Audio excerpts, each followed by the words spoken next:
back, Raider Nation, to the Raider D podcast. Today, we're going to be talking about an article out by Heavy.com that is throwing shade on the Raiders quarterback situation, as well as throwing a bit of light on what happened in the draft with Jayden Daniels and Michael Penix Jr. and why the Raiders don't have them. All that and more on today's episode of the Raider D podcast. All right, Raiders and Raiderettes, let's just jump right into this article because there are a few things that we need to talk about that are important. This article is about Marcel Reese in a recent statement that he made, as well as Jeremy Fowler doing some insider reporting on the Raiders. So let's go ahead and get into this because it's pretty interesting. Things are looking up for the Las Vegas Raiders, but the quarterback situation remains a major question mark. The team was commonly linked to quarterbacks in the draft, and Washington's Michael Penix Jr. seemed to be the most likely target. However, the Atlanta Falcons swooped in and took Penix with the number 8 pick, which kept him away from Las Vegas. This was especially disappointing to former Raiders Pro Bowl fullback Marcel Reese. Penix was the player he wanted for his former team to draft. "You have no idea how bad I wanted that," Reese said in a May 14th episode of Up and Adams. Atlanta made a fantastic choice taking Michael Penix Jr. with the number 8 overall pick. He's going to be a fantastic leader and a great football player.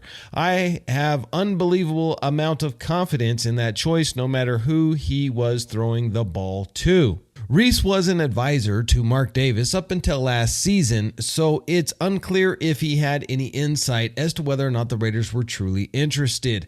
Taking Penix at number 13 would have been considered a reach by many, and there's a chance the Raiders would have only considered him with a later pick. In other words, do a trade back. Las Vegas Raiders weren't going to trade up for Michael Penix. Even if the Raiders knew that the Falcons were going to take Penix at number 8, that might not have been any difference or made much of a difference, according to ESPN's Jeremy Fowler. The team was only interested in considering trading up for Jayden Daniels. Much was made of the Raiders' draft plans and ultimate inaction at quarterback, Fowler wrote in a May 7th column. "Here's what I know," he went on to say.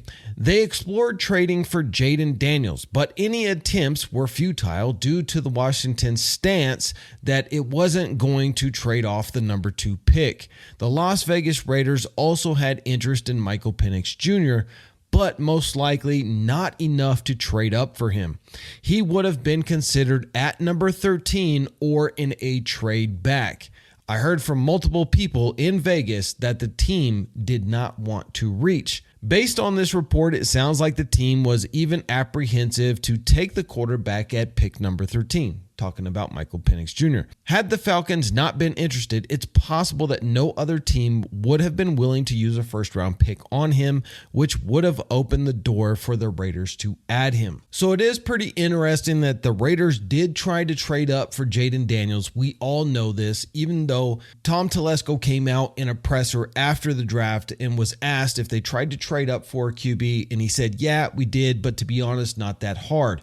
Not that hard because I think that they knew Washington was very firm on their stance that they would not move out of that number 2 pick.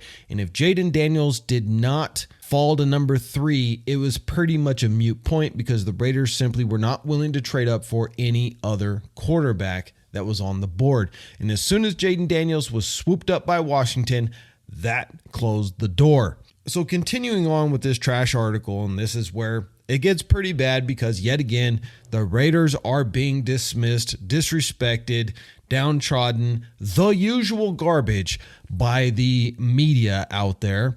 It goes on to say, can the Vegas Raiders overcome their quarterback deficiencies? While Gardner Minshew and Aiden O'Connell have proven to be solid starters, the Raiders might have the lowest upside of any quarterback room in the AFC. The conference is loaded with young and veteran quarterback talent right now. First of all, you say that about the AFC. We're not even the worst quarterback room in the AFC West, let alone the AFC. I argue to say that Aiden O'Connell or Minshew is better than Bo Nix for one very simple reason. Bo Nix, who's going to be the starter of the Denver Broncos, is a rookie. And He has never thrown the ball on average more than 6 yards per throw. That's not going to work in the NFL. If you can't stretch a defense, the defense will stretch you on a stretcher. So these articles, we have literally multiple rookies and guys coming like Russell Wilson will be in Pittsburgh or Justin Fields.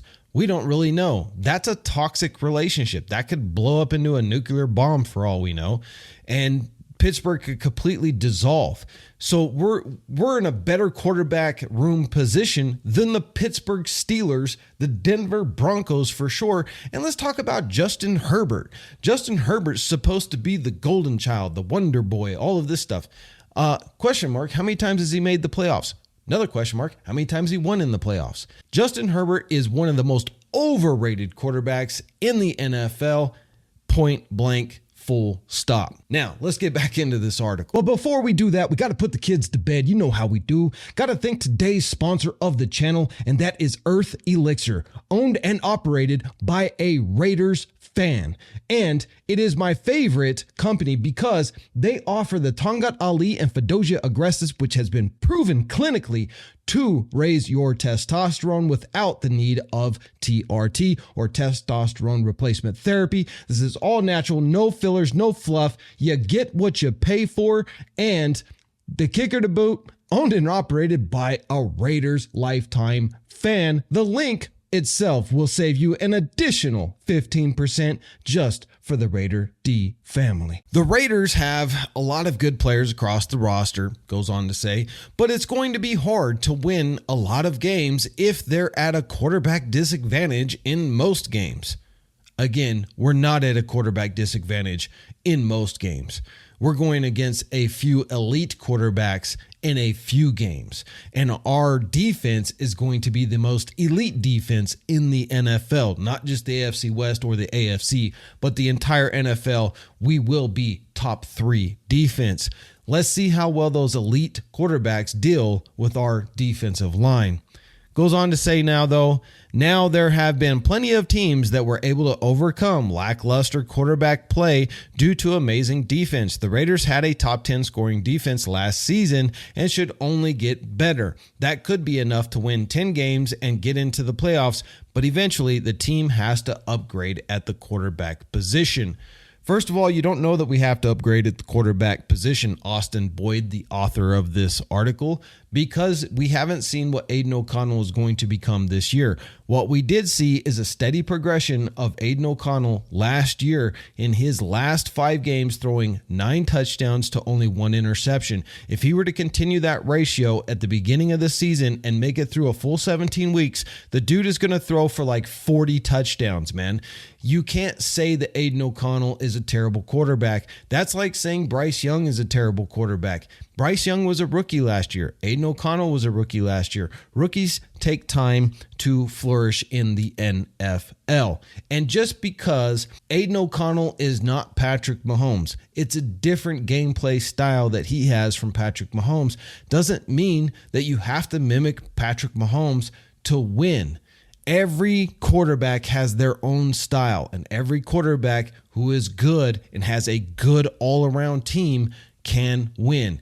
And I would also argue to say that Patrick Mahomes did not win his Super Bowls all by himself. He had one of the best defenses each and every single time that he has won a Super Bowl. And that is how he is able to win games. Even when he's not playing well, his defense has always played well.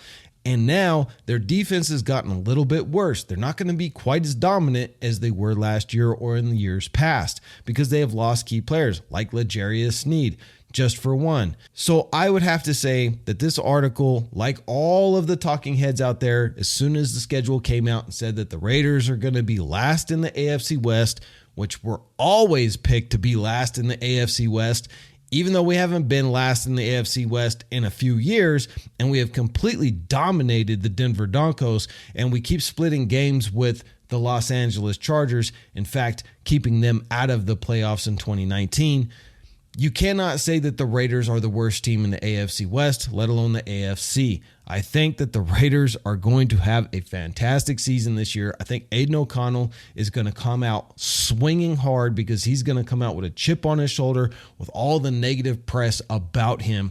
And if he can't cut it, well, hey, we know Minshew can definitely come out and play some ball and win some games. And when you got a defense like we got and the offensive weapons that we got, you cannot discount the Raiders. And that's all I got for you guys today. Comments below. How do you feel about this article and all the disrespect that the Raiders are getting right now?